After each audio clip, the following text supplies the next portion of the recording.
dark psychic energy leeching onto my shop. I suppose it's all over now. I guess there's no escape. Just a door? This place is cursed, Detective. They don't call it the doomed commercial area for nothing. Just look at the sheer amount of companies that have failed in this house. I hope you're happy now. Happy that you've ruined everything. Now that you've broken the door, the curse is coming to get me as well. Of course you didn't. You're nothing but a policeman. All right. You know what? I'm willing to let you investigate the doomed commercial area. We are set on the path. There's little else to do. Her facade has dropped. Now you see the curiosity behind the fear. But before we go on, tell me, did you encounter the malignant entity? Yes, the malignant entity that lives inside the chimney. It takes the shape of a woman, a witch probably. I've suspected that she knows more about the curse than she lets on ever since I first saw her. No, this chimney is part of the building's central furnace, and it's enormous.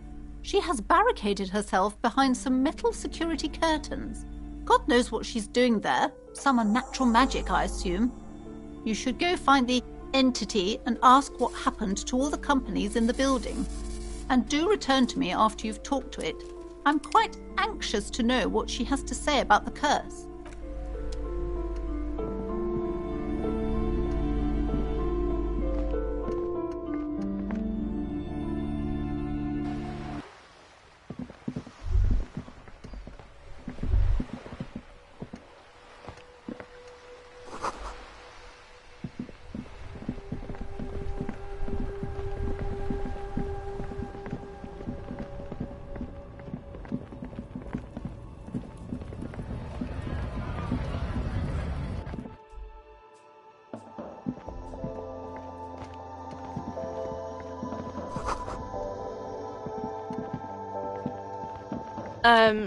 Is this about the questions again?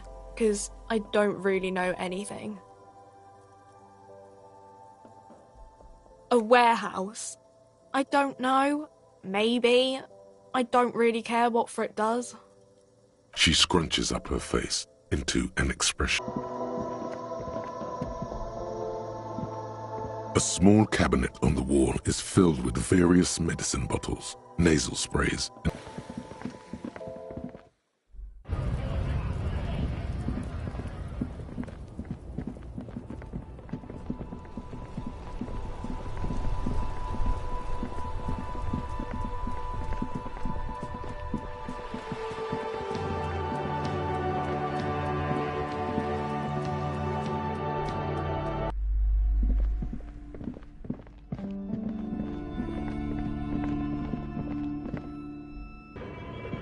It's dark, and the flashlight works a lot better if you hold it in your hand.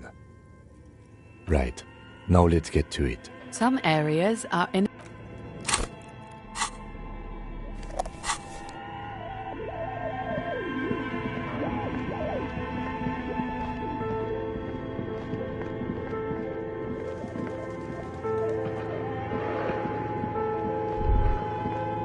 looks like someone tried to reconceptualize their business here. Look, the skis and rotor blades both bear the same Slipstream logo. It seems likely that they started out making one, failed to turn a profit, and then pivoted to producing the other. That's a good question.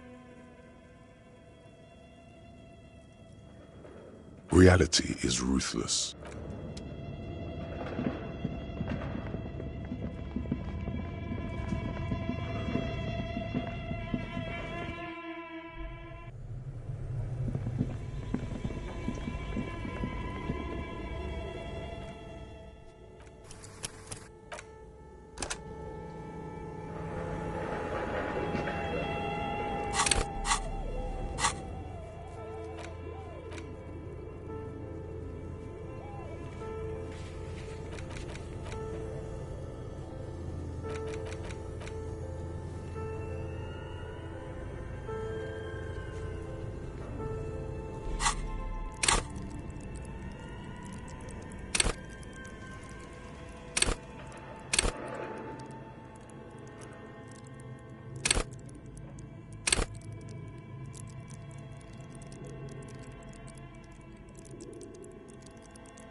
thick layer of coal dust covers the furnace, coloring it pitch black. Looks like this furnace has a face, and it's a face of agony. Looks like it. Looks like an old central furnace used to heat the building. It's connected to the chimney. No one has used it in ages. No signs of any recent fire. Only dead rats. It's dark and grimy here. In the darkness you can hear chatter. It's coming from above. A voice or several voices talking to each other. Near the smoke chamber, upstairs.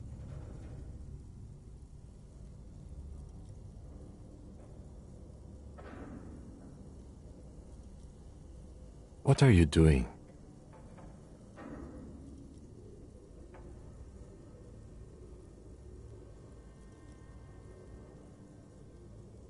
Wait, really?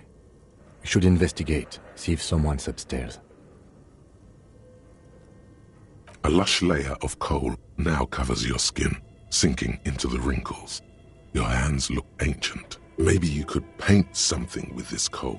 Leave a cave painting for future archaeologists. No, that would be stupid. You're right. The rooms do look like they're connected. But malignant entities don't exist. At least not the supernatural kind. Always has to be the skeptic, this man. You muster all your strength and yell. Your dehydrated, hungover throat can produce little more than a dry croak. A lifetime of smoking and drinking would do that to you. The chatter from the chimney continues on as before. You seem to have made no impression on whatever's up there. Then again, maybe it's worth actually trying something up there. Maybe you should let your voice rest, officer. Try again later. A hollow ring echoes through the furnace. Your toe hurts.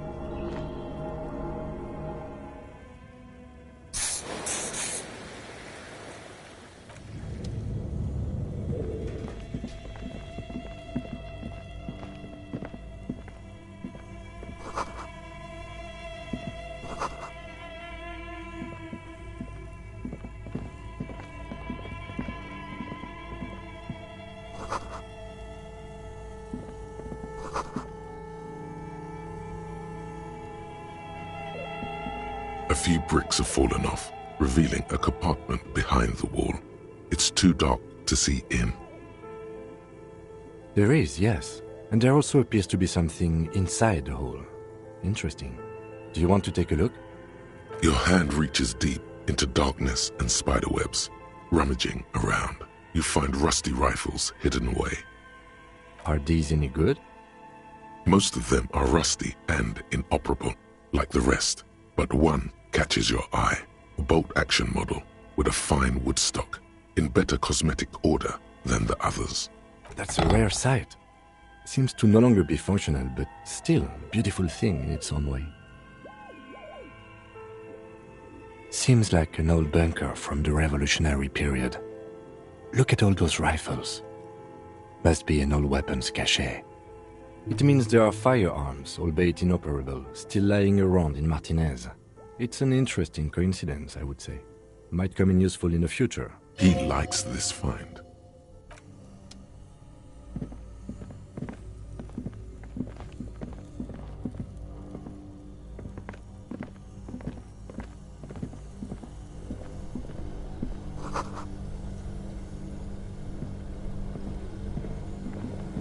This orange machine is buzzing like an old submarine. It has a hand-cranked ice cream churner on top and an electric freezer that appears to be frozen shut.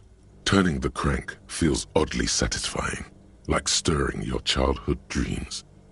In the distance you hear water dripping. It's all gone now. You'll never become a poet or an entrepreneur. You slip your fingers under the frozen lid, but the ice is too cold for you to get a good grip. A pry bar would come in handy here. No, this is going to need something else. Some kind of super pry bar. Don't even try to open it with a regular pry bar. You're just wasting your time. If you want to try again, then you need to have the pry bar in your hand, detective. Equip the pry bar by going to the tools tab.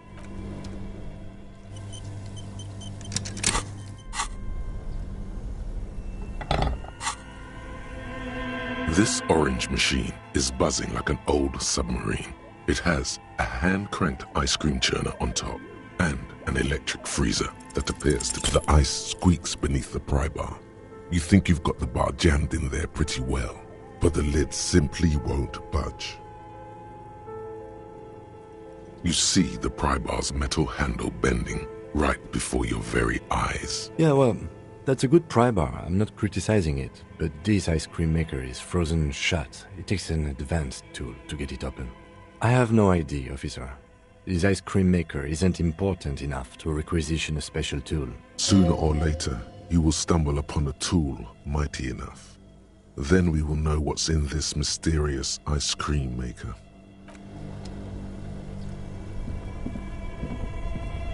Two cables are plugged into the breaker box. The red one leads to the ice bear fridge and the black one to the ice cream maker nearby. Something close to you dies with a soft electric purr. Why did you do that?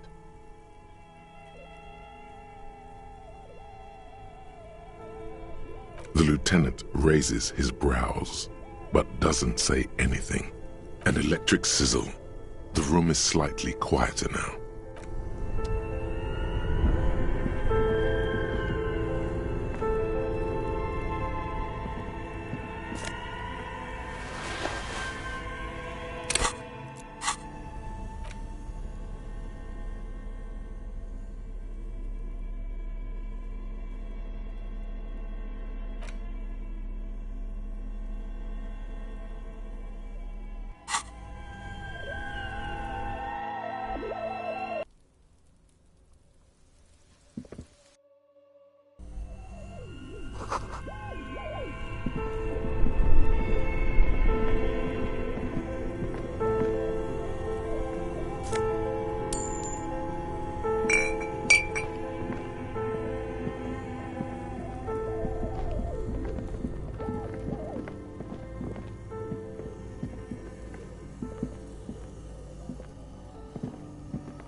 An iron safety curtain curves before your eyes, folded like a bellows.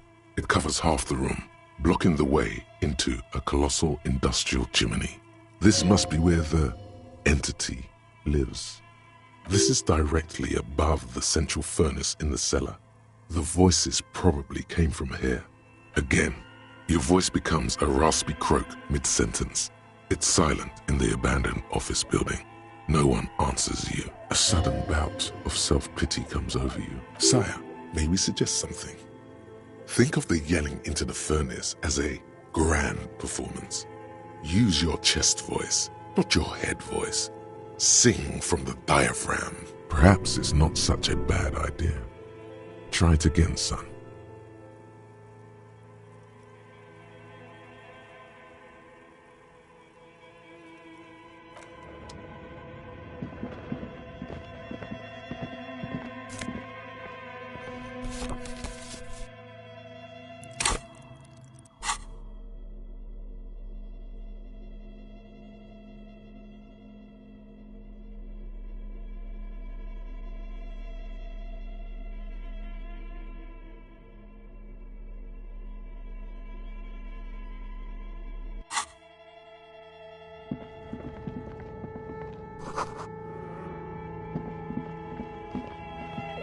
As before, an iron safe. This is directly above the central.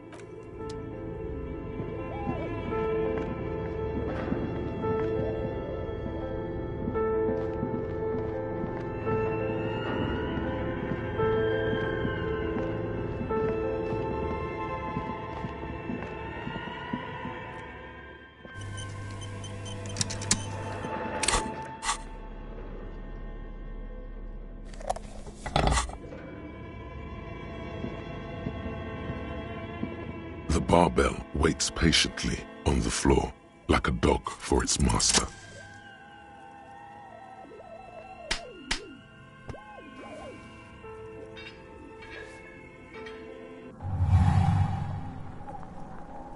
Conjuring up an inhuman amount of strength, you raise the barbell up in the air. Your biceps tremble, but you're a savage. This is a children's game.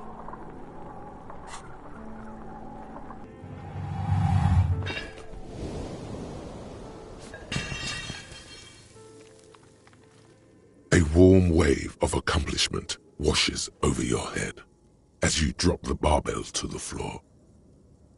For a moment, it feels like you're strong enough to succeed at anything you ever set your mind to.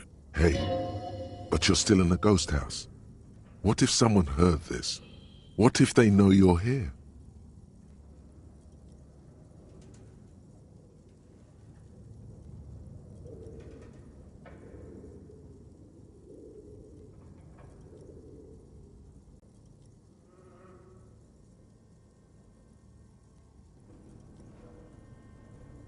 Good technique.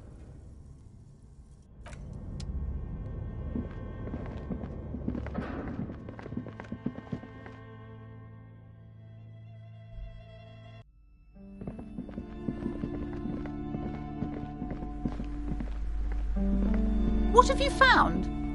And also, do buy the books. There may be teachings in them. Okay, but please, only a few questions. You wouldn't want to disturb the spirits. The curse is so much worse than you could imagine. It's a disease, eating at the very foundation. It's the curse of financial distress, of ruin and bankruptcy. Didn't that curtain just move?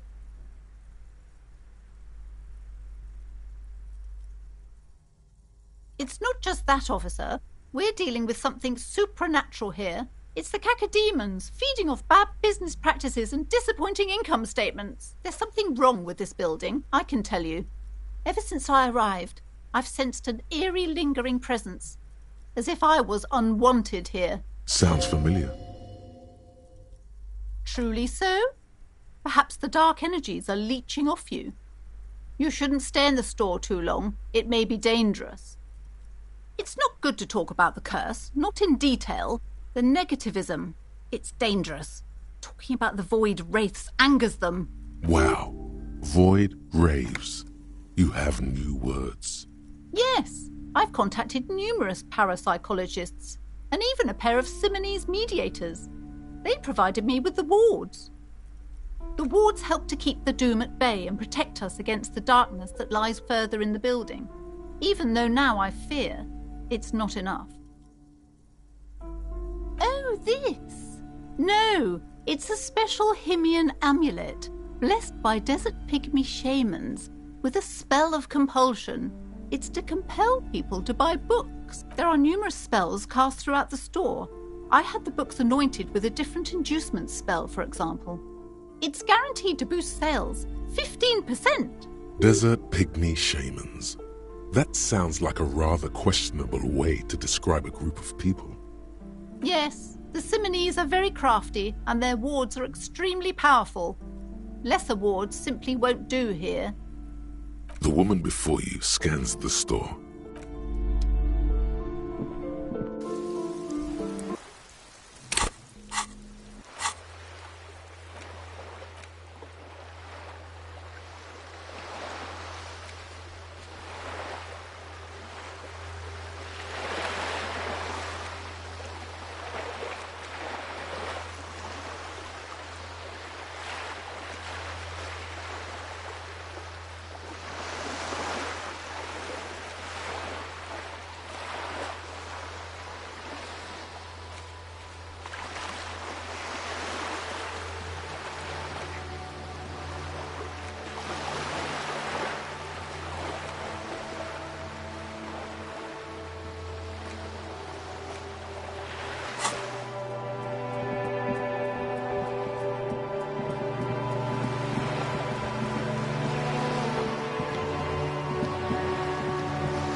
Hello again, sweetie.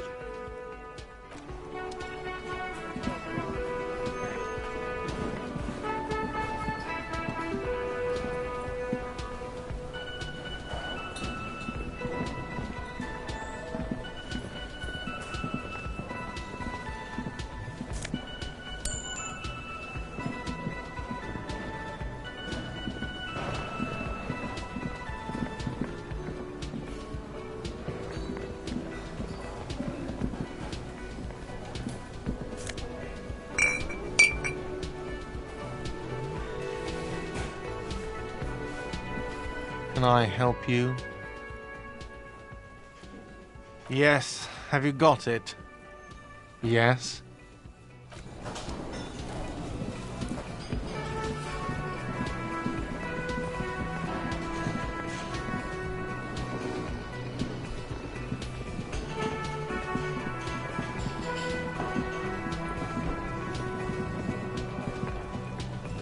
The man ponders his cooking utensils. He looks up at you, then looks away quickly, shrugging and muttering something to himself. Shrugging is an international sign for, no, I don't know what's behind that door. You see a heavy steel.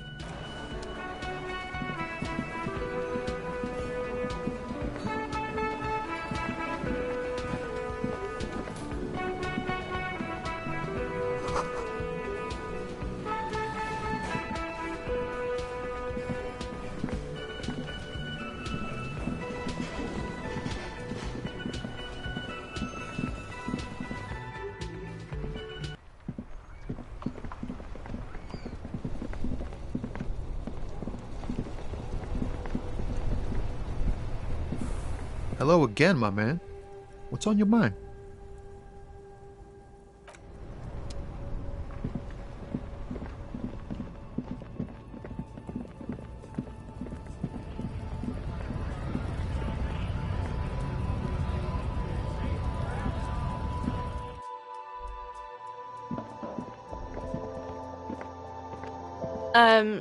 Is this about the questions again? Because I don't really know anything. The tear machine stands. Your bottles clunk into the machine, and the money appears with a satisfying jingle. You're a richer man now.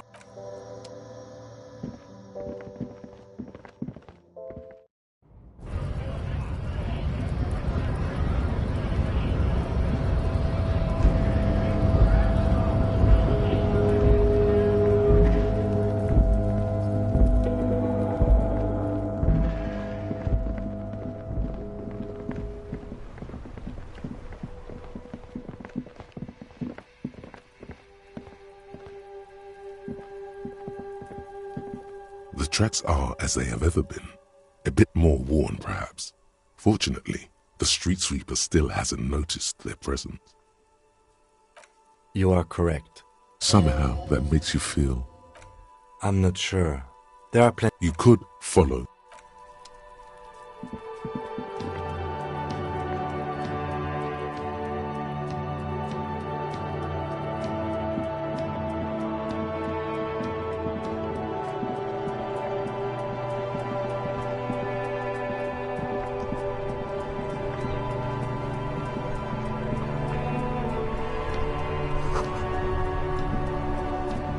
The worn and beaten wooden planks of the bench do not look overly comforting.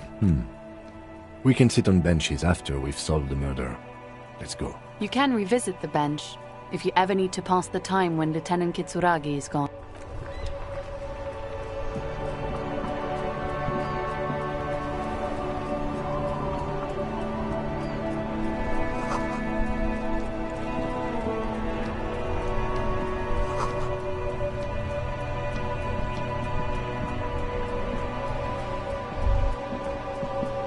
Life doesn't need to be a struggle. I'll be with you in a moment, officer. Let me just finish my sandwich. Talk to Angry Hog René first.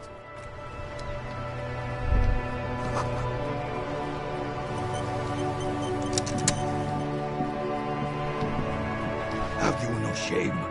whining about your back every time you bring out the measuring tape. René, you're a man with a fork in a world of soup. Please, let's just try to enjoy the game, alright? I'm trying to, but you keep breaking my concentration. You're old. I can see that. We're both old. Now stop grabbing your ass like it's a girl. These manly men are playing balls. This is a ball game. Grab a ball and play it. Don't ask questions. Shoot first. Ask questions never. That's the spirit. Don't even waste your breath asking about the game. They wouldn't know anyway. They're way past their prime.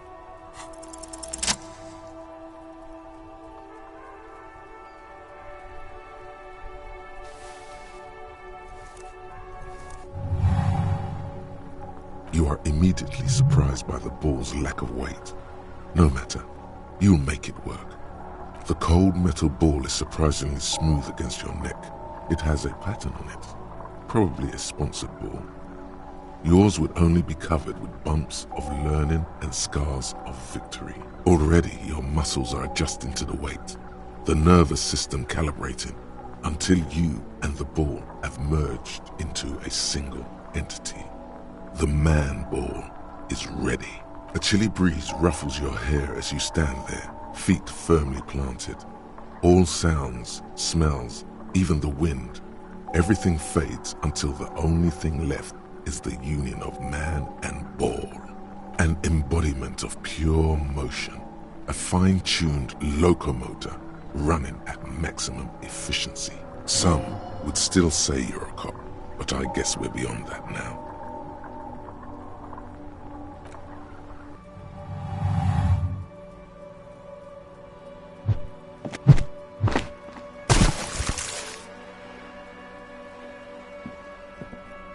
Merde!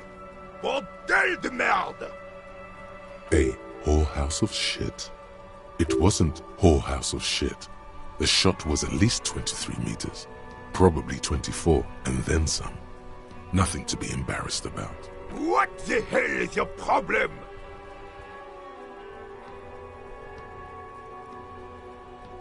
I don't care if you are a cop. You do not just ruin someone's game.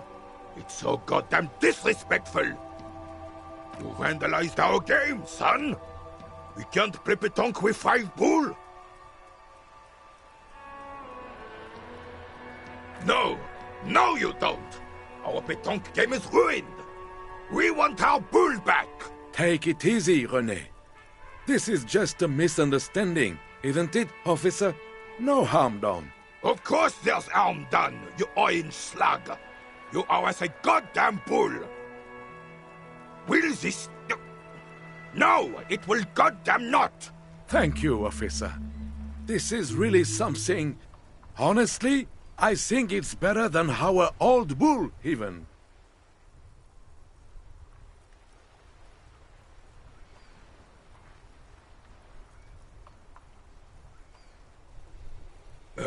Mon Dieu.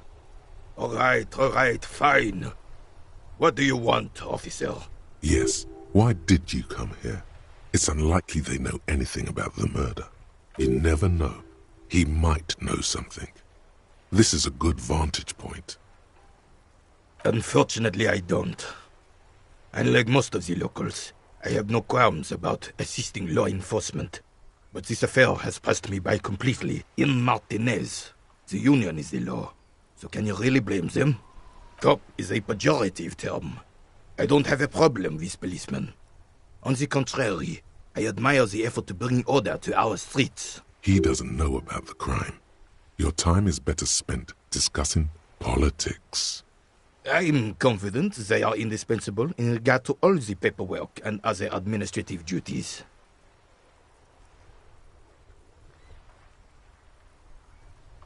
I am merely stating that nature, in her infinite wisdom, has made men more fit to perform certain, more challenging tasks than women. Remaining headstrong, making tough decisions on the spot, or even tackling physical obstacles are a few examples of such challenges. I don't want to get into this argument with a police officer. Let's just say that in the last 82 years, I have repeatedly seen my beliefs confirmed in full. Yes, the terrain here provides an interesting variety to a familiar game. I do. Fire from heavy artillery. Why what? Because that's what happens when communards hijack your country, execute your supreme leadership, and turn your capital into a slaughterhouse. You use heavy ordnance to clean up your home. Commies, communists, socialists, anarchists, call them what you like. They just chose the name to feel special. Senseless sentimentality. Sadly, no. It was the foreigners who brought them to their knees. We fought valiantly. Too valiantly. So valiantly we got licked.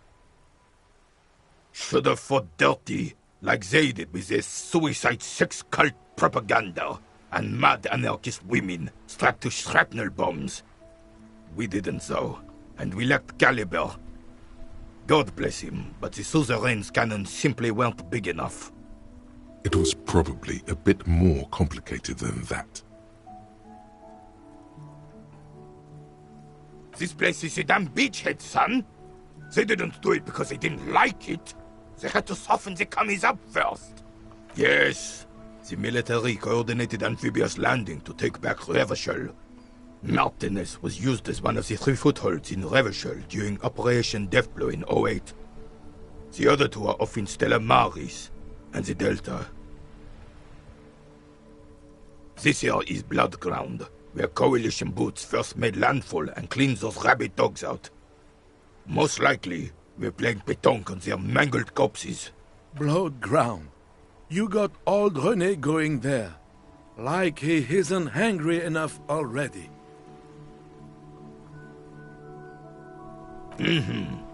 Don't get me wrong, officer. I hate those foreign dogs, but the enemy of my enemy and all that. They're the lesser evil. Yes, damn it. I know. They laid the fire of hell on the city before they stormed it. And it worked, too. The rest of the city got cleaned up, but Martinez they keep as a monument. And now the Union Socialists are practically running the place. Well, it's your own damn fault. You, we, the coalition, Revachol, whoever you want to blame, never finished the job. Officially, the party never surrendered. Of course they still all influence. You don't even begin to truly understand the players at the table, let alone the specific circumstances surrounding the... What do you think? Thinking men have opinions on these things. Present one.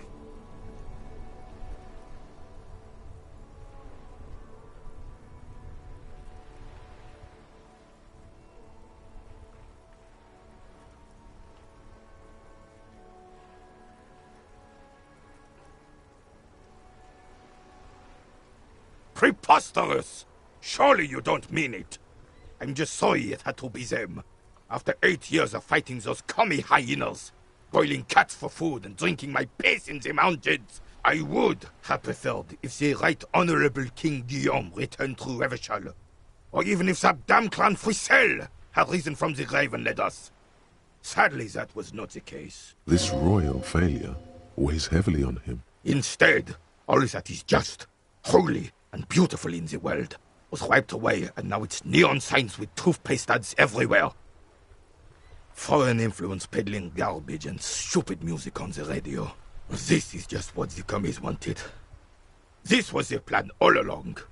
This is what they wanted to replace the role of the suzerain with. The suzerain is the king. Has everyone forgotten already? They've forgotten already. It's no use talking to you. You were still in Daddy's balls when it happened. When we took our last stand against the Fifth and rode the cavalry straight into gunfire. It's a Bell McGrave, 4.46 caliber, breech loading, Revachol made. Good weapon, accurate and reliable. This one's inoperable. The bolt spring is missing and the mechanism is jammed shut. Still a beauty. Where did you find her? I'm not surprised. There are probably lots of forgotten wartime weapons lying around here.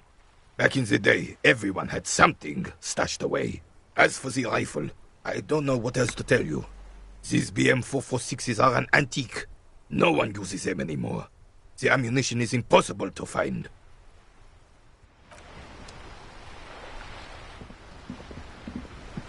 I have really outdone myself. This is divine. Yes, that's what you need, Gaston. More padding on that fat arse of yours. I hope your heart gives out. René, it's a little pleasures. Life doesn't need to be a struggle. Hello, officer. How might I be of assistance on this fine day? I'm sorry, officer, but I really don't share food. Nothing personal, it's just a principle. The only one you have. Believe me, officer, I wish I could help you, but I need this sandwich to keep my blood sugar stable. In my age, you need to pay attention to these things. Fuck off! It's mine! Sorry, officer. I'm sorry. I didn't mean it in a bad way. But the sandwich is mine. I'm not gonna share it. When the dissidents come to rape our country, he hides. But try to get a bite of his dear sandwich and he gets claws? You're a special kind of vermin, Gaston. A man so principled about his sandwich calls for a principled approach. Time to get political. You really do. Now, unleash the fury.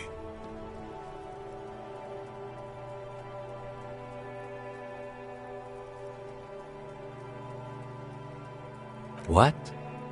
What oppressors? I am not going to listen to this comic connery.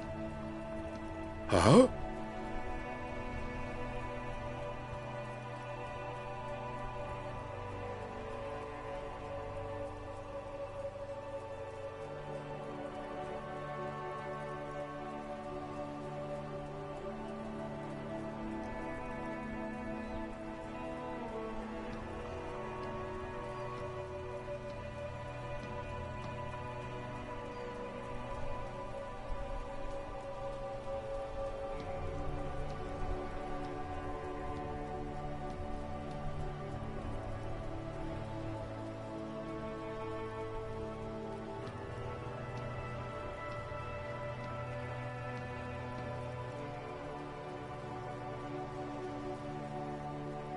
I really don't understand how my sandwich could...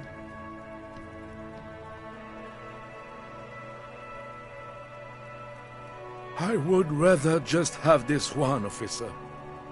It's really good. Tell this lost comrade what the people's sandwich would be like.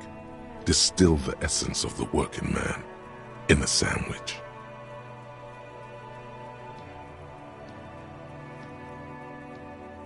The skepticism emanating from the Merry Senior could be sensed all the way to the Seminine Isles. He's not imagining it.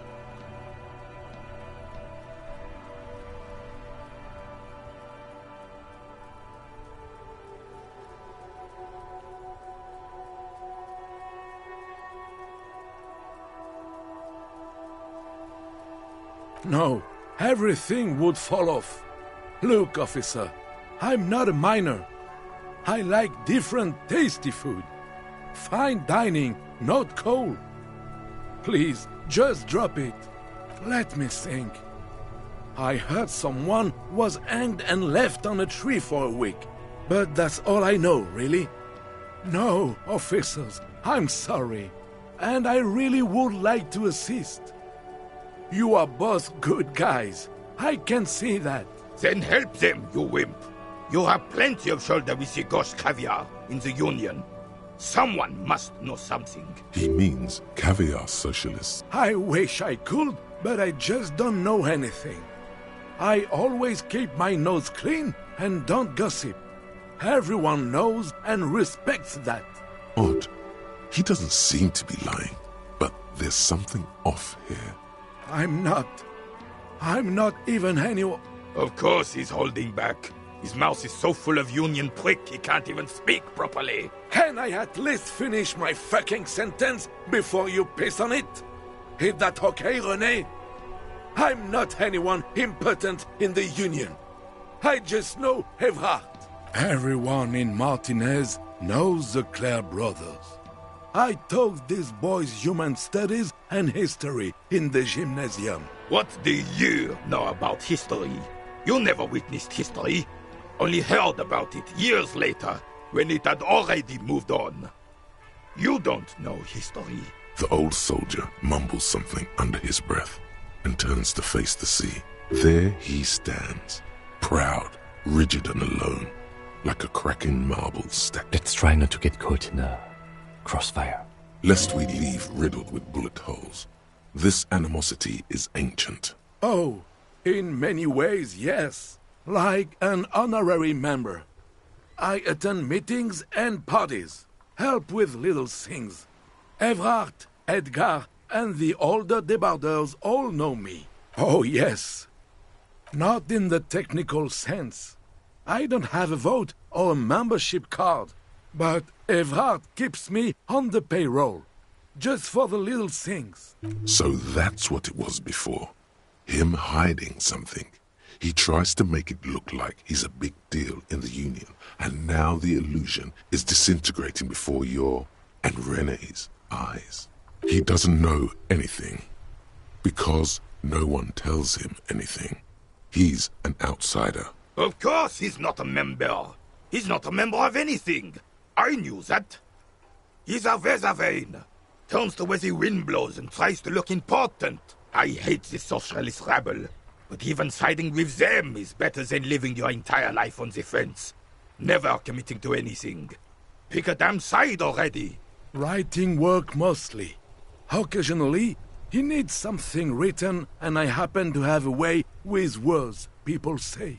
Oh, nothing official, I assure you. Just essays for the newspapers.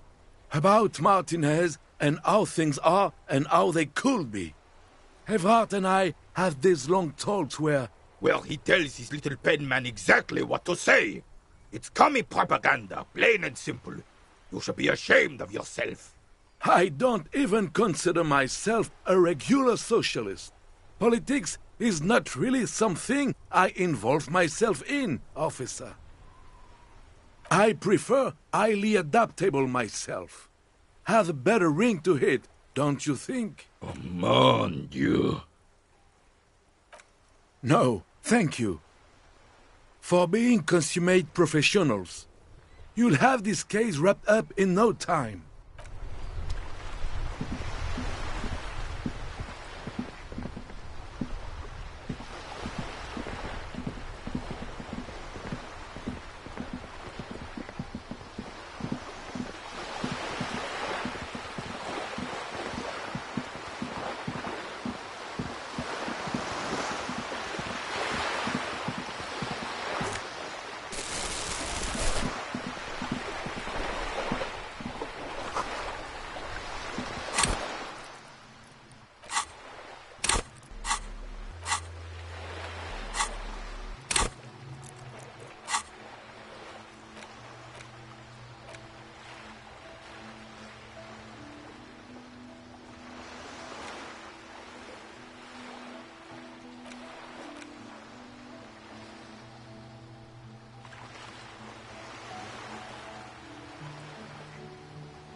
The door is closed.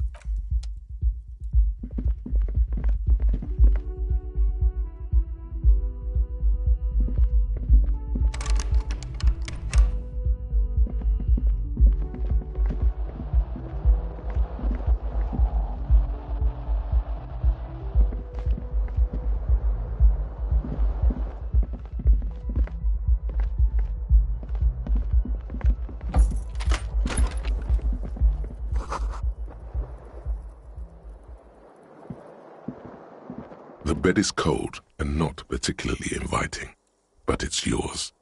The sheets look awful. The option to go to sleep becomes a...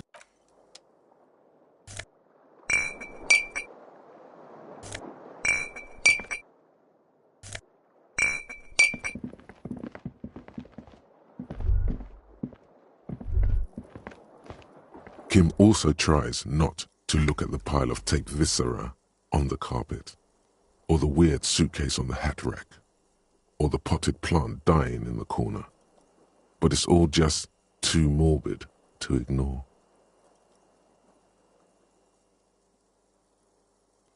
He takes a step toward the door, like he'd like to leave.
Can I help you?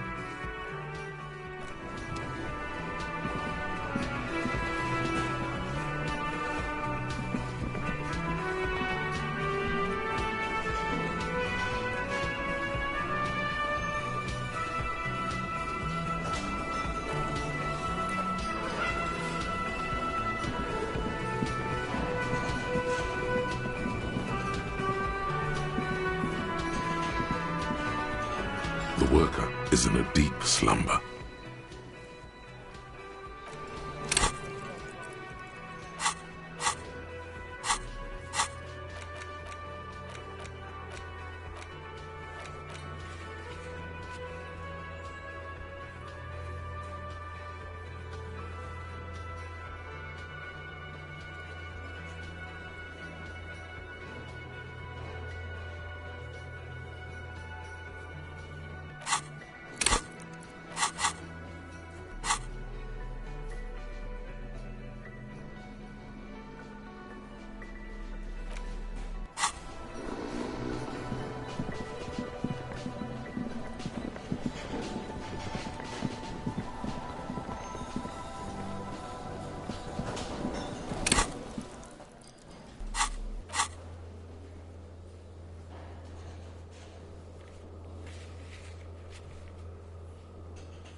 What do you see?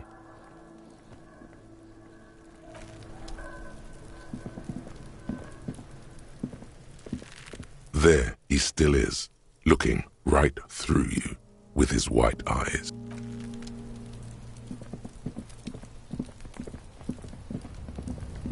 An inconspicuous pile of the roofing material, Eternite. Because there's a secret door hidden behind the panels of Eternite. That's why they're too orderly. There it is. You see a shabby little door.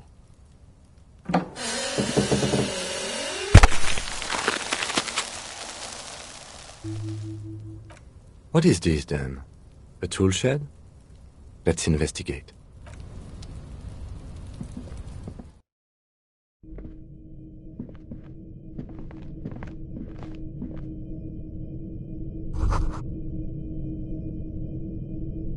Be still, my beating heart. It's amphetamine. Sweet amphetamine. The lieutenant isn't studying the powder in the mirror. He's studying you. There's a good vague way to ask where he stands on drug use. Professionally, I mean.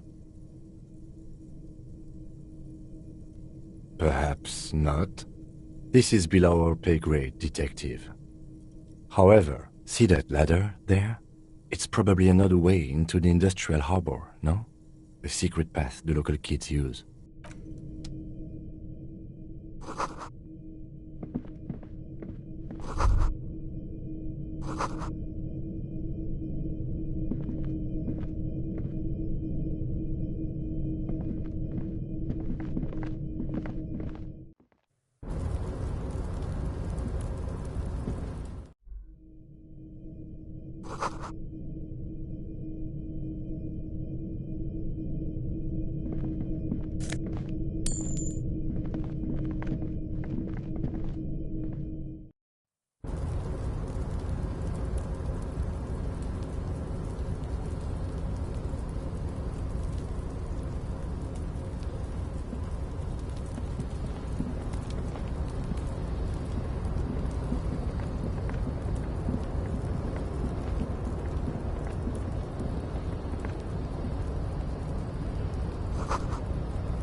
Looks like someone left his tarpaulin cloak hanging on the railing here. Yes, it's probably yours. It bears the RCM insignia, and you have a habit of being careless with your equipment. You could probably make the jump. You look like you've done some track and field in your day. The cloak?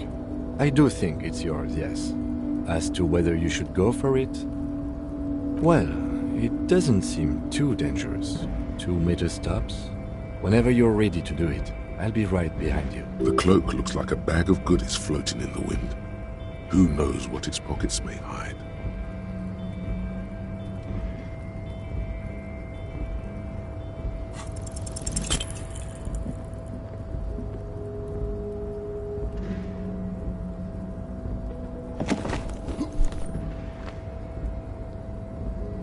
Nope, no. That's still too high. What were you thinking? You're not a gymnast. You're a boxer. And you've climbed way too high up here.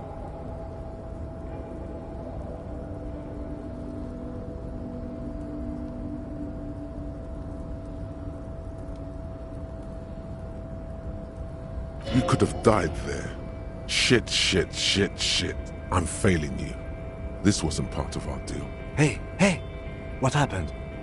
I understand. We can always come back when you are feeling better. It's just a cloak after all. What are we doing? We're awfully close to breaking into the industrial harbor. They are bound to have information for us. I thought that was our intention. Or it could be that we are just exploring. He's thinking you've forgotten where you are again.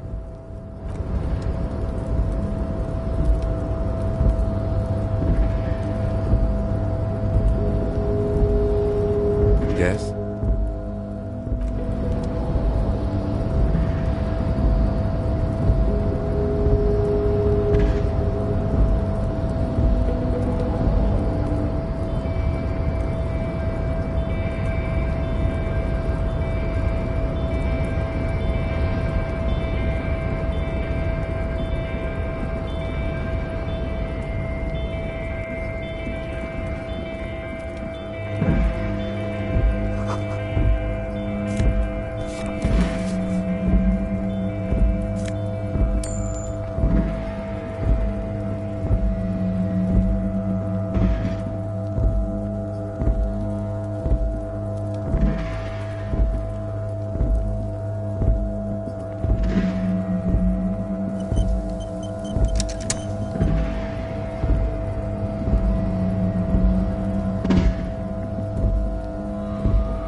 The sight of bullet holes stirs something in you, making you forget the lieutenant's surname.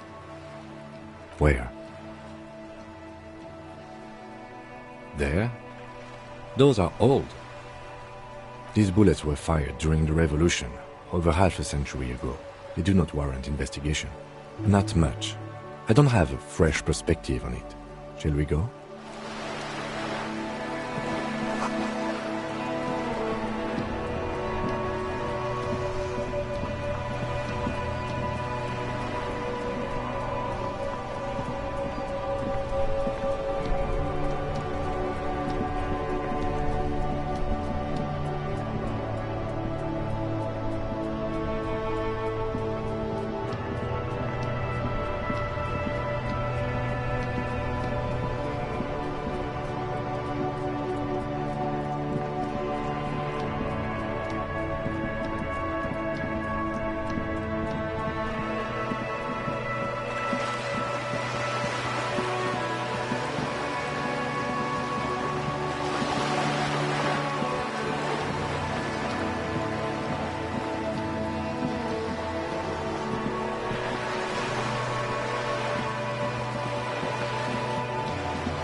You better keep walking.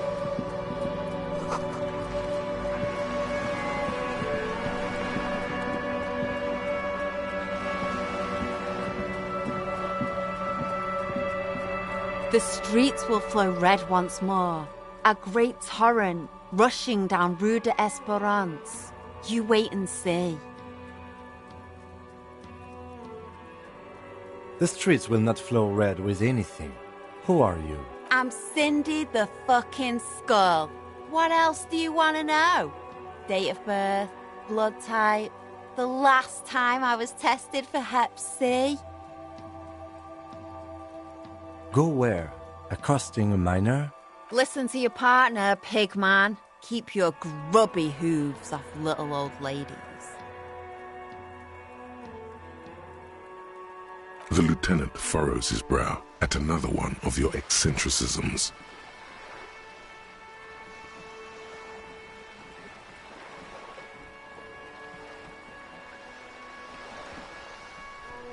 Hatred, disgust. It's difficult to tell which of the two is more present in her girlish feature. The woman on the boat does not notice her staring. That Ozon her. Someone's got to keep an eye on her. Ozon is an archipelago 2 days' travel away from Revachol. Its moneyed residents, used to posh restaurants and upscale boutiques, rarely have reason to visit Martinez. Probably the Wild Pines rep. We should talk to her. She's a professional negotiator, though. I have the feeling she will be very cooperative while telling us nothing. You should take the lead. Ask her unexpected questions, Do your thing. Don't be afraid to get a bit wacky. Throwing her off is our best bet. Good idea, piggies. Run along now. Fuck her shit up good. Impound that boat while you're at it. I'd like to watch her swim back to Ozon. I ain't no snitch, pigstein. Go forth and forage in someone else's shit. No shortage of squealers in these parts. Actually, there is a shortage of people who talk to us in a normal, calm, informative manner. We weren't put on this earth to make your life pleasant, fucko. Can't you tell? I'm painting a beautiful mural, an aereo graffitio visible from low orbit. I haven't really started it yet. I'm waiting for the right words. Yeah?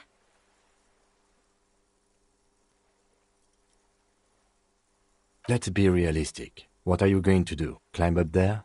You heard your partner, Piggy. I'm unstoppable. Watch your back, Ungulate.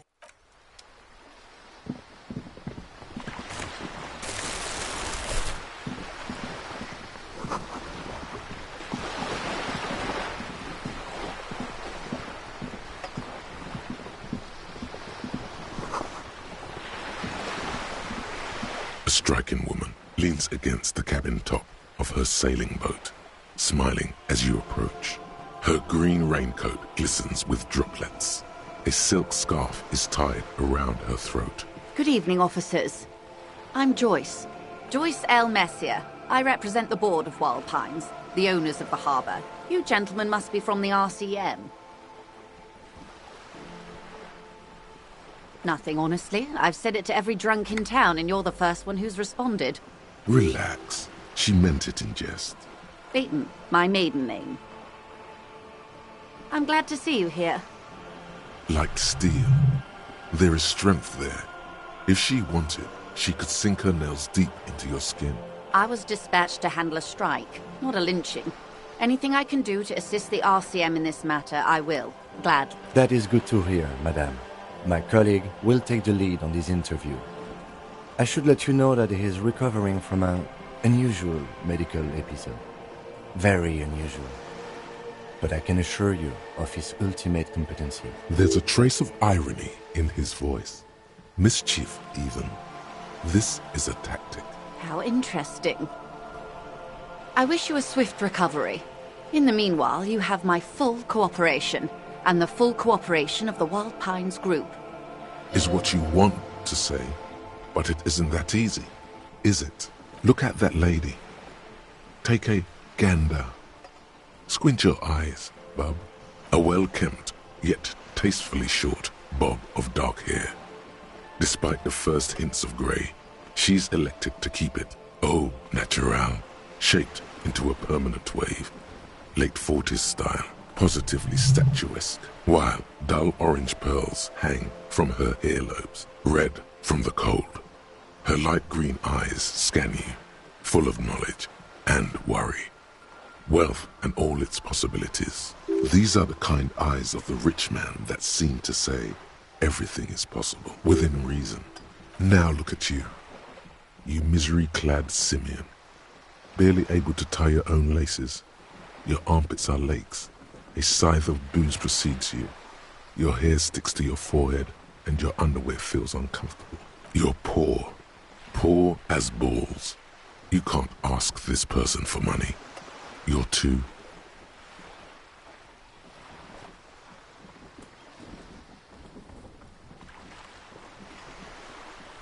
You think your little communism protects you from this feeling? No.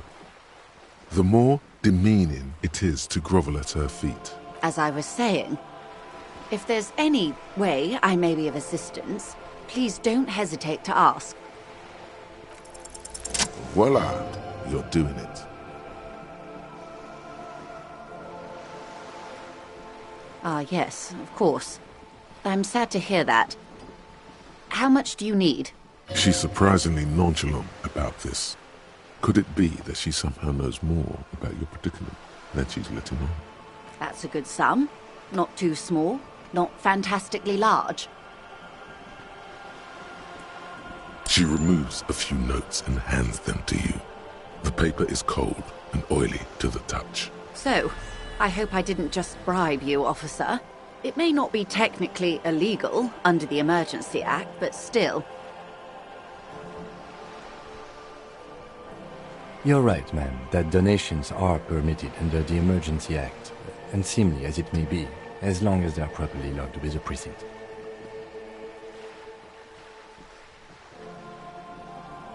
Which he most certainly will do.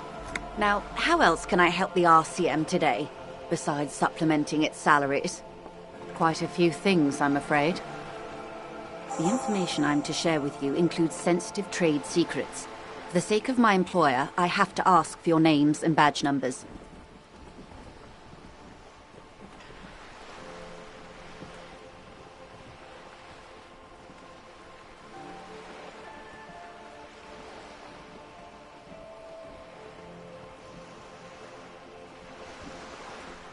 Of course, ma'am. We should have introduced ourselves. I am Lieutenant Kitsuragi from Precinct 57. And this is my colleague from Precinct 41. I'm afraid he doesn't have his badge at the moment. I hope mine will suffice. How curious. Why is that, Detective? Awkwardness washes over the conversation. The woman doesn't like this turn of events. I see. So, are you saying you lost your badge during the course of this episode?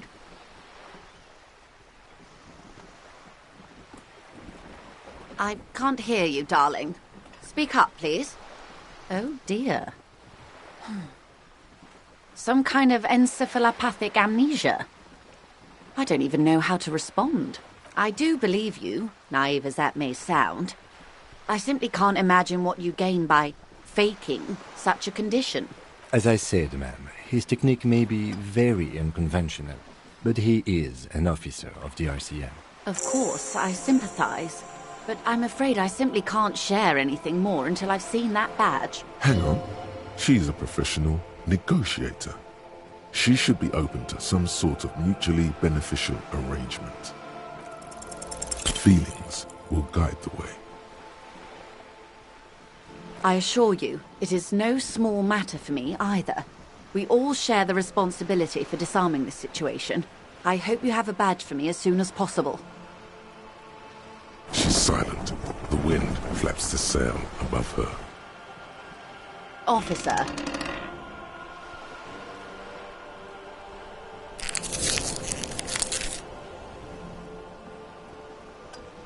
You know, I don't mean to sound cold, but if you want something, you have to give something back. More than just guilt. You're doing it. Despite your own best efforts, you're still getting it. Somehow. I'll be frank with you.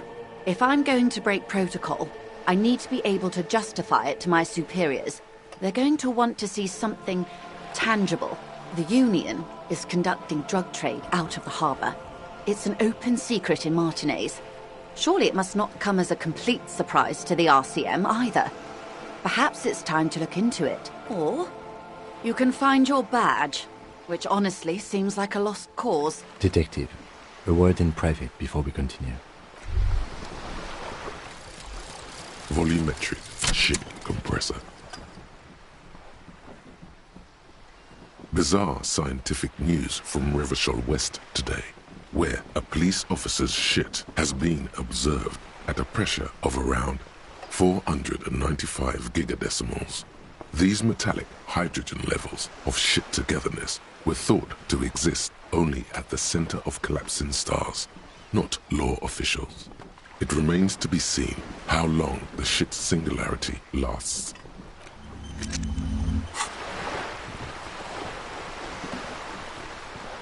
This is not going quite as I hoped it would. Honestly, I was expecting you to use your unorthodox technique to keep her off balance, and not volunteer us to be her henchmen. This woman is running circles around us. She might have known about your misplaced badge all along, or she's simply an adept improviser. Either way, we've played straight into her hands. He doesn't let it show, but there is a limit to how much the consequences of your unprofessional behavior can cost the investigation. Maybe this is all her plan. She might have heard about you.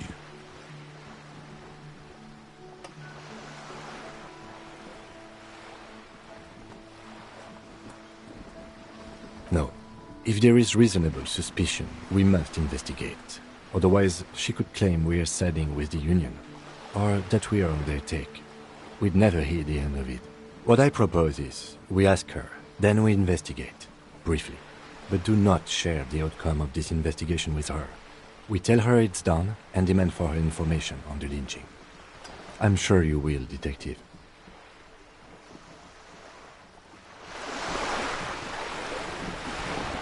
You're back. Good. What can I help you with? It's quite straightforward. Someone is using Terminal B to smuggle raw ingredients from the Samar and Isola into Revachol with the Union's blessing. Wild Pines has suspected it for years. Ingredients for what, ma'am? Meth and dextroamphetamine, GBL, and various synthetic psychedelics. Honestly, it might be quicker to say what you can't make from the stuff. Yes, after they clear the terminal, we lose track. The actual production is taking place at various sites in and around Jamrock Quarter, north of here. Wild Pine seems to be well apprised of the local drug trade, ma'am. Do you mean to say the Union also produces the product? Sells drugs, I mean? We're in logistics. It's our business to know. And no. As far as the company knows, the Union does not produce it. Yes, but you won't get anything out of Evrat and the Dock Workers Union. Still, every chain has its weak link. The handoff. The motor lorries at the roundabout. Unlikely, officer. I'm talking about the lorries. Once the ingredients reach Jamrock, they're distributed to a network of local manufacturers, well beyond our grasp. But in transit, they may be vulnerable. Perhaps you've noticed that a number of lorries are tangled in a traffic jam at the roundabout just now. Interview the drivers who are still hanging about. One of them might be waiting for a crucial shipment. I'll be explicit. If you find this driver, I will share company secrets with you. Uncovering Union secrets could also give you an upper hand when dealing with them. The two might even be connected. Or not. Though, if you have evidence to the contrary, I'm eager to hear it. As eager as I am to share it, Lieutenant, once the job is done. Yes? Excellent. According to my reports, there are at least 3 lorry drivers lingering near the roundabout. Hopefully one of them will know something. It may come to nothing, or it may just blow the case wide open. In the meantime, let me know if there's any other way I may be of assistance. Of course, Detective. Take care.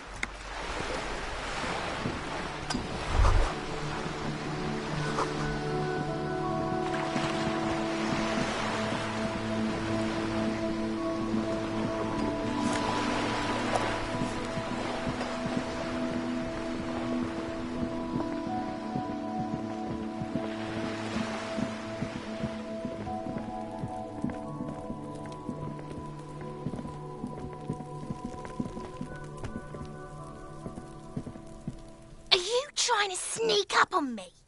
Come to slit my throat in my sleep? Logic error. She is not sleeping right now. Pig's come to take me out. Trying to snuff me out. Don't get fucking clever with me, pig. You think you're so clever.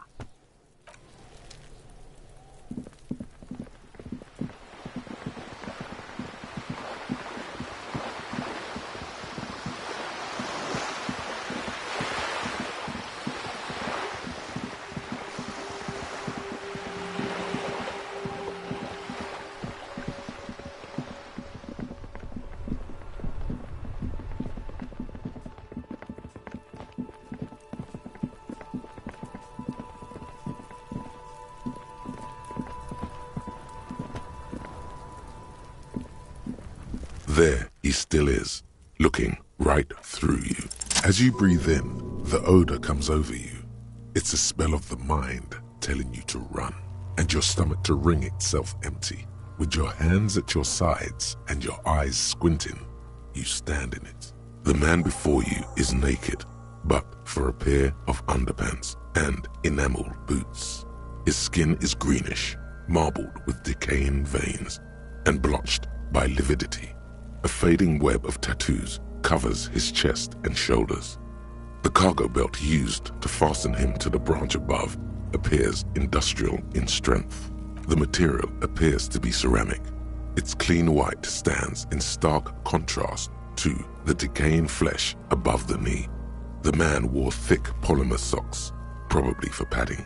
Delicate and fragile, they feel alien to the world around you, out of place somehow. These are clearly not boots. They're armor, possibly part of a larger set. Indeed. Technically speaking, these are sabatons, not boots. Oh, the lieutenant uses a memo technique, A6. That's not just any notebook. It's a classic. It's clearly some manner of super armor. Or future armor? Super future armor? I'm useless. Ceramic plate. Zirconium dioxide, most likely. This is where the make would be. Under the hill. Fair weather. Fair weather model T500 VE. I'm guessing that's vitreous enamel. This is advanced stuff. Piece by piece. He's been out here for 7 days. It would be odd if they didn't. We should keep a lookout for these pieces. The armor could yield information. This is one thing he might actually know.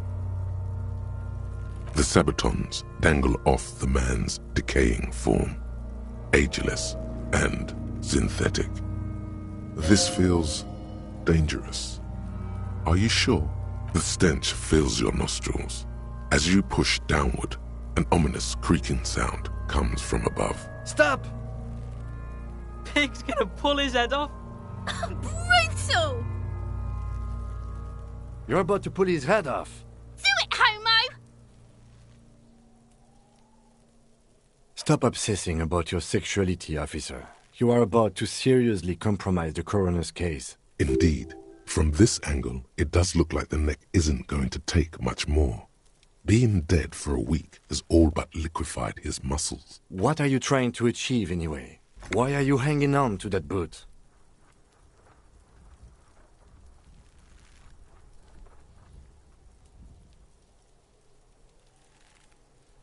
Maybe we should concentrate on what's outside the boot and leave what's inside to the boys at processing? Just this once.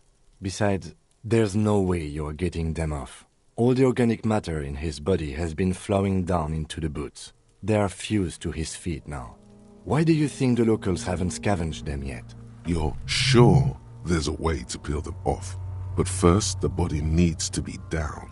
And second, it would probably be better if the lieutenant wasn't around. The anticipation makes you crack your fingers.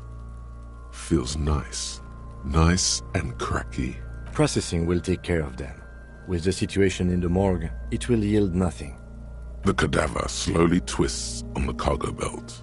The hangman's knot is pulled tight by the weight of the corpse below. Yellow, hard-edged polyester cuts into his neck. Above, a sliding buckle ties the belt to the branch. This is a steel-reinforced cargo lashing belt, big brother of the regular cargo belt. It's used for tying cargo under 6-rotor airships. Airlifting. I thought it was used on lorries for strapping cargo to them.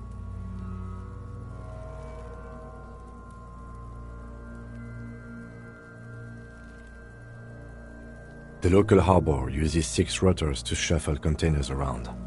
I get the sense they use whatever was on hand without paying much attention to not incriminating themselves.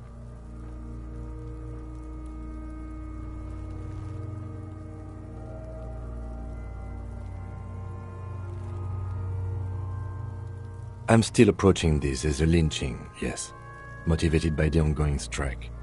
You? We all are. This belt worries me.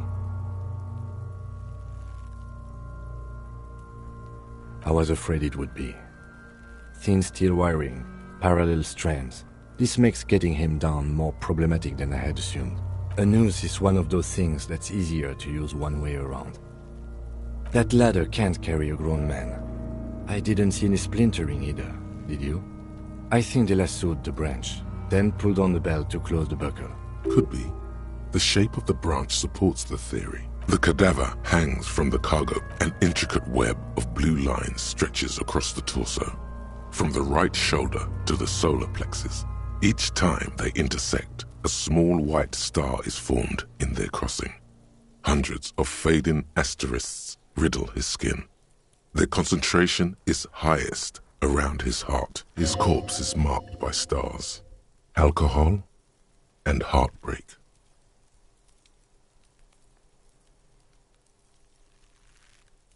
A map of the stars. I do see some similarity to astronomical charts. Great Century Messinian, maybe. But this seems more particular.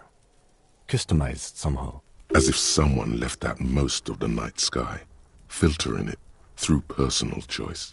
The principle of this filter remains unknown to you. The thought dissipates, and you feel as though you were only half right. So am I. He takes a thin piece of milled aluminium from his coat pocket and pulls it open. Sounds like a sword being unsheathed. A small lens appears.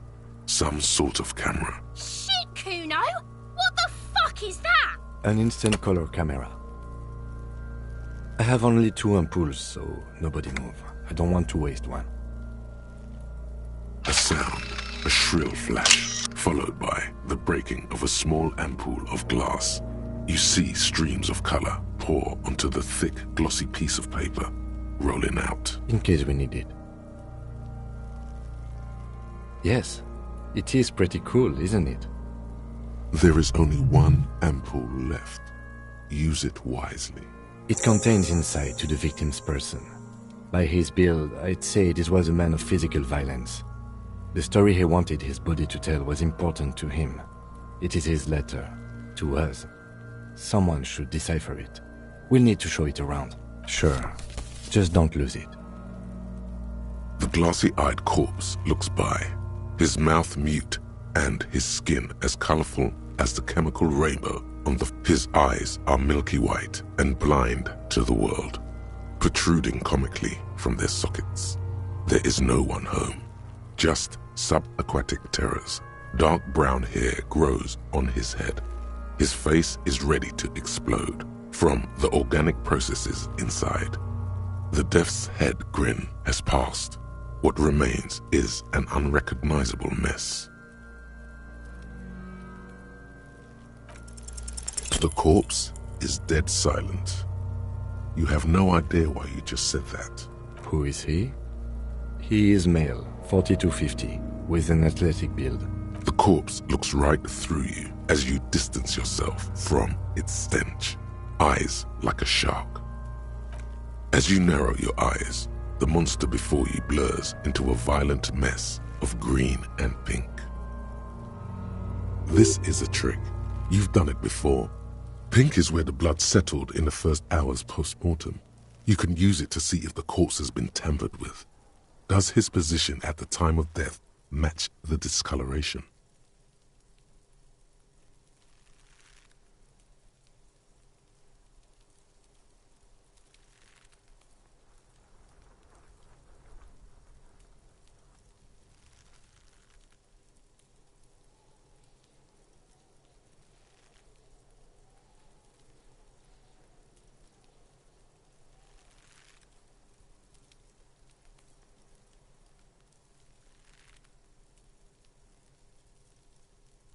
Only the lower extremities are pink with a dash of blue. His fatted hands, thighs, and his neck, just above the noose. The rest of the corpse appears dark green in the cold spring air. I see it. His neck too. The lividity goes right up his chin. We have good, well-pronounced discoloration here. The monster comes back into focus, an explosion of color, coursing with dark marbled veins. His stomach appears pregnant with something. Black liquid streams down his thigh and onto his boot. So, what do you think?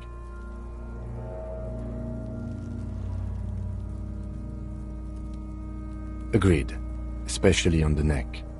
The belt acted like a tourniquet, keeping the blood in his head. The hypostasis supports a hanging. There's always a chance. We should check for ligament marks on his neck to see if they're in tune with the belt. We'll have to get him down first.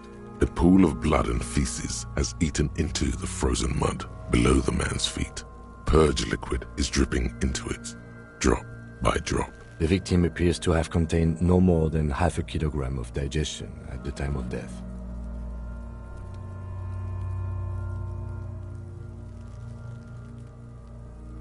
The fuck he's saying? Talking about shit. Malicious laughter erupts in the yard. Sounds like seagulls.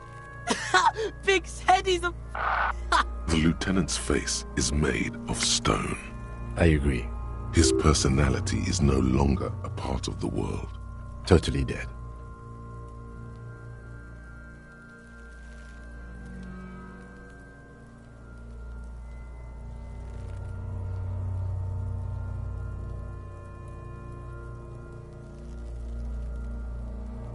Dabadoob dead.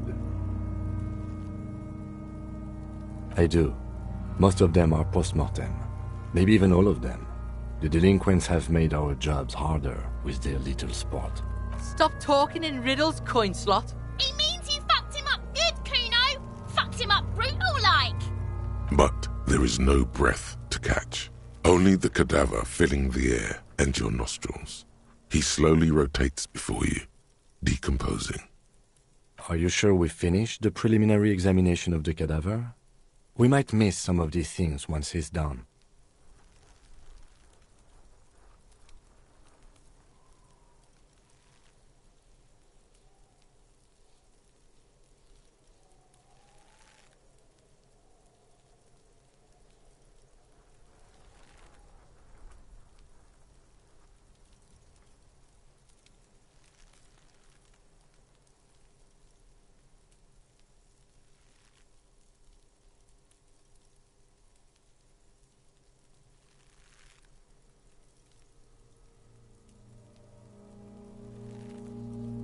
The steel-reinforced belt presents a unique challenge. I brought chain cutters, but I don't see a good angle of approach to the belt. He doesn't actually think the challenge is unique. He thinks it's frustrating, annoying, and harder than he thought. The cadaver is a good 1.2 meters up. Neither one of us can reach the belt without assistance. And even if we do, there's the question of cutting the airship strength material. Yeah! Bang bang time, pig! Shoot his head off! How? Where the buckle ties the rope to the branch. That's a good spot to aim. Where?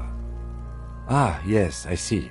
If the shot hits that, there might be a chance to release the belt. Yeah, now we're talking. Entertain the Kuno with some shit. They'll miss! The pigs will miss, Kuno! I'll blow his head off. Take it! Take the shot! Yeah, take the shot. Kuno wants some of that shit. Silence. With his elbow sharp, the lieutenant unzips his jacket and produces a lightweight firearm. He drops a paper cartridge in the barrel, separates the scouring stick, and gives the cartridge 5 tucks, securing it in place. That's a Kiel A9090 Armistice, mass-produced muzzle-loader. He then steps back and assumes the fellow's desk position, taking aim. The corner of his eye twitches. His finger is on the trigger. He's gonna fucking miss! The kid's voice is drowned in a shrill blast that echoes off the walls of the surrounding tenements. A cloud of smoke slowly parts in the air as the lieutenant steps back and says to himself, God damn it. He feels bad about it. About his eyes mostly. Just having bad eyesight. Probably from a young age. Whatever you do, do not console him. Fucking idiot! Mookabat asshole! Kuno could have hit it easy, but then Kuno's not fucking handicapped, is he? No, we are lucky as it is. We didn't break anything, and the victim remains uncompromised. Any more mistakes could put us in an unfortunate position with the locals. We have eyes on us. I didn't do us any favors with that. Kuno's sorry too. Kuno feels sorry for the Beano Cloud. The lieutenant doesn't say a word, just looks at the gun in his hand. I have to say, it's beginning to look unlikely we can get him down without assistance. It's bad as it is, us shooting firearms like punks. Go ahead, I'm not stopping you. Just don't lose it. They only have one gun! This is the sorriest pair of pigs Kuno's ever seen. Yeah, take it, you fucking banani boyka! Take it and shoot yourself in the mouth! The cold piece of bakelite and gunmetal is surprisingly light. Your fingers fit right through the guard, instinctively resting on the trigger. The fuck are you waiting for, Kuno? Tell him to shoot himself in the mouth! The buckle comes into focus in your sights. You stand with your feet planted firmly in the ground and your left hand supporting your gun arm. Why don't you just shoot yourself in your mouth? At least you won't miss. Your field of view narrows. The branch slowly moves, becoming entirely two-dimensional. The metal buckle glimmers, catching the evening light. as the corpse slowly rotates. The slow movement of the branch in the wind and your shoulders directing the gun sink up, dancing hypnotically. Look, he's crying. You gonna cry now? Or what? You gonna fuck me? You wanna fuck me, pig? Is that what this is about? The buckle explodes into tiny pieces, coming loose with a whir. With your hand numb from the recoil, you look at the body slump down. For a moment, the man appears to kneel in front of you, looking straight at you, helpless, trapped within itself. Communism. It takes a millisecond for the association to flash within your cortex. You have no idea where it's coming from, only that it's right. Then the rigor in his muscles gives up, and he smashes sideways into the spring mud, letting out a horrid stench. Fuck you, Corpale! Ace is high. The Ace is High, a custom invented by the aerostatic brigades during the revolution, is used to celebrate success in Revachol, especially in sports. The gesture is spread across the world, despite the defeat of the revolutionaries themselves.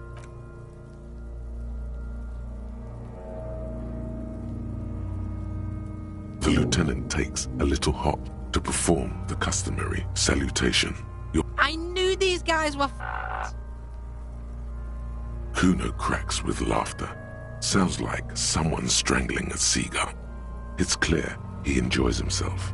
I knew they suck each other off. We will perform a field autopsy and determine the cause of death. But before... Excuse me. It looks like I feel like taking a break from the stench. I'm sorry to interrupt the jubilations here. Just a little breather before we do the autopsy. Yes, the 4 phases of a murder scene. 1. Investigation of the scene. I'm satisfied with that part. The trash container, the prints, we've been thorough enough. 2. Initial examination of the victim. We were pretty good in our efforts, and the autopsy will provide another chance. 3. Field autopsy. This will not be pleasant or easy, and it will have to be performed on the scene. The fuck are they on about? Cops are gonna cut his shit up next. 4 and final, transport of the coroner's case to the district morgue. I'll do that. God, it stinks. No, you and I are detectives. The honorary rank of detective signifies our ability to handle the entire incident chain. From crime scene to autopsy to cleanup, we do it all. Your station would not have assigned you the case otherwise. This case is important. In the meantime, we should try to interview Evrard Clare, the leader of the union. Harbor property was clearly used in the hanging. The harbor just east of here. Getting in might prove a challenge, though. I would also suggest we interview Joyce, the Wild Pines representative. But we've already done that, so good for us. 1 down, 1 to go. Yes. And those were the interviewees. Let's go.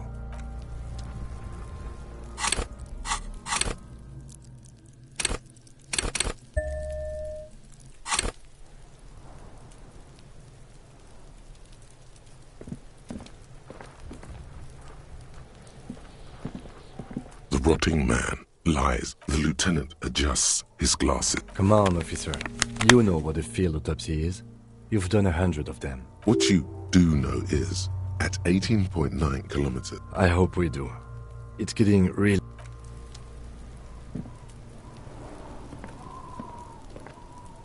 We should think about calling it a day, maybe.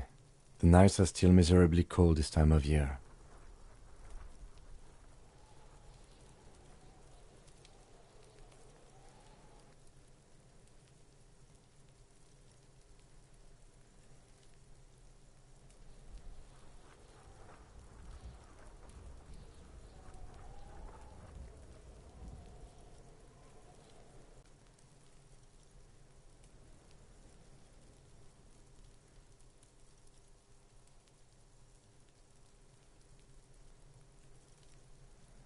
You should take care of that, then. I'll also take a room at the Whirling. One cannot get much closer to the crime scene. He's proud of you for getting your act together and finding a way to pay back what you owe.